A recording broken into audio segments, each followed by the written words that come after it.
श्री स्वामी समर्थ.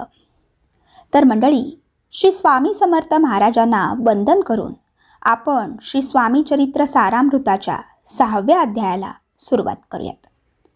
तर मंडळी, श्री स्वामी चरित्र सारामृत या ग्रंथाचे रचयिते श्री विष्णू बळवंत थोरात हे म्हणतात की ज्याप्रमाणे अध्ययन करीत असताना आपले गुरुजन किंवा शिक्षक आपल्या शिष्यांना किंवा आपल्या विद्यार्थ्याला त्याचे बोट धरून पुस्तकातील मुळाक्षरे व व्यंजने शिकवतात व मग त्यांच्याकडून वदवून घेतात, अगदी त्याचप्रमाणे श्री स्वामी समर्थ महाराज आता माझ्याबरोबर गुरूंची भूमिका निभावत आहेत.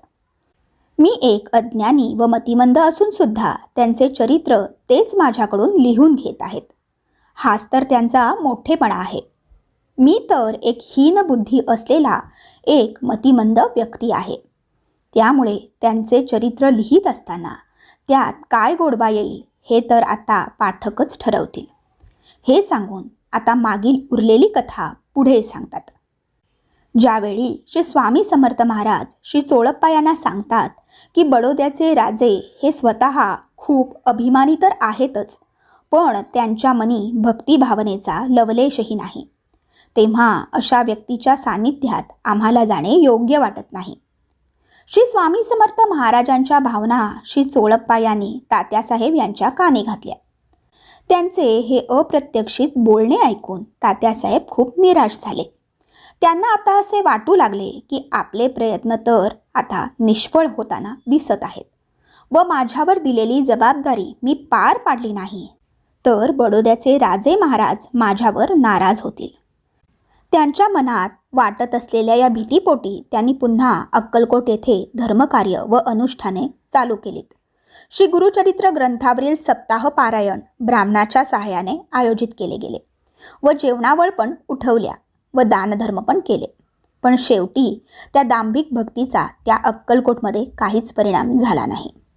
बरेच दिवस निघून गेले, पण आपले कार्य मात्र यशस्वी होत नाही हे बघून तात्यासाहेबांनी श्री स्वामी समर्थ महाराज यांचे बरोबर खोटे बोलून त्यांना मेण्यात बसवून पळून नेण्याचा प्रयत्न केला. रस्त्याने जाताना अर्थातच कळपगावच्या जवळ महाराजांना ही गोष्ट कळली. तेव्हा श्री स्वामी महाराज त्या मेण्यातून केव्हा उतरले हे तात्यांना कळलेच नाही व महाराज थेट अक्कलकोट येथे पोहोचले. शेवटी तात्यासाहेब यांना या सर्व गोष्टींचा कंटाळा येऊन ते परत बडोद्याला वापस गेले. ह्या सर्व घटना ऐकून बडोद्याचे राजे श्री मल्हारराव खूप संतापले व त्यांनी पुन्हा राजदरबारात एक सभा बोलावली. त्यात सांगितले की जो कोणी पुन्हा श्री स्वामी समर्थ महाराज यांना बडोद्याला राजदरबारात हजर करतील त्याला खूप मोठी जागीरदारी दिली जाईल. श्री राजे मल्हारराव यांनी घोषित केलेल्या बक्षिसाचा प्रभाव त्यांच्या दरबारातील यशवंतराव या मराठा उमरावास पडला व त्यांनी हे आवाहन स्वीकार केले. त्याप्रमाणे यशवंतराव उमराव उचित द्रव्य, अलंकार, वस्त्र व अनेक प्रकारची आभूषणे घेऊन अक्कलकोटला जाण्यास निघाले. हे सर्व अलंकार व आभूषणे जेव्हा यशवंतराव मराठा उमराव याने महाराजांना देण्याचा प्रयत्न केला तेव्हा श्री स्वामी समर्थ महाराजांनी आपले रौद्र रूप धारण केले व ताकीद दिली की तुला आता हतकडी घालावीच लागणार आहे व त्याशिवाय आता दुसरा कोणताही पर्याय दिसत नाही. जेव्हा त्याने महाराजांचे हे रूप बघितले तेव्हा तो आपल्या जागीच लटलटा कापू लागला. शेवटी बडोद्यावरून निरोप आला की त्याने तात्काळ परत यावे. त्याप्रमाणे तेथील कार्य सोडून उमराव लगेचच बडोद्याला परतला. शेवटी श्री स्वामी महाराजांनी केलेली भविष्यवाणी पुढे सत्य झाली.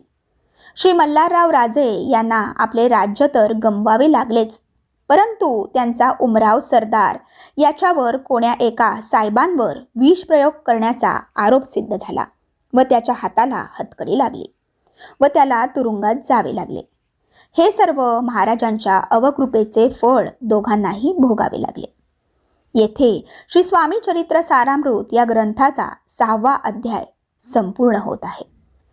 बोला अनंत कोटी ब्रह्मांड नायक राजाधिराज योगीराज महाराज श्री समर्थ सद्गुरु अक्कलकोट श्री स्वामी समर्थ महाराज की जय. अवधूत चिंतन श्री गुरुदेव दत्त. श्री स्वामी समर्थ महाराज की जय.